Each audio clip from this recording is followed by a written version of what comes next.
എൻ്റെ വീട്ടാവശ്യത്തിനുള്ള പച്ചമുളക് എൻ്റെ ചെറിയ അടുക്കളത്തോട്ടത്തിൽ നിന്ന് എനിക്ക് കിട്ടാറുണ്ട്.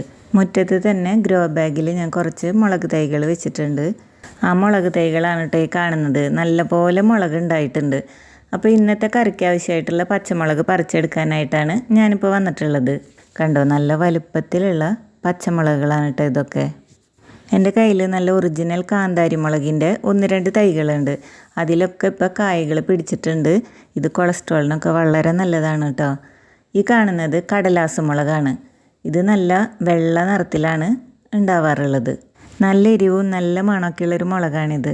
പച്ചമോരിൽ ഇത് ചതച്ചിട്ട് കുറച്ച് ഉപ്പും കൂടെ ചേർത്താൽ പിന്നെ ചോറുണ്ണാനായിട്ട് വേറെ ഒന്നും വേണ്ട. എൻ്റെ മുളക് ചെടികളിൽ നിറയെ മുളക് ഉണ്ടാവാനായിട്ട് ഞാൻ ചെയ്യുന്ന വളങ്ങളെക്കുറിച്ച് ഞാനൊരു വീഡിയോ ചെയ്തിട്ടുണ്ട്. അത് ഈ വീഡിയോയോടൊപ്പം ഞാൻ അറ്റാച്ച് ചെയ്യുന്നുണ്ട്.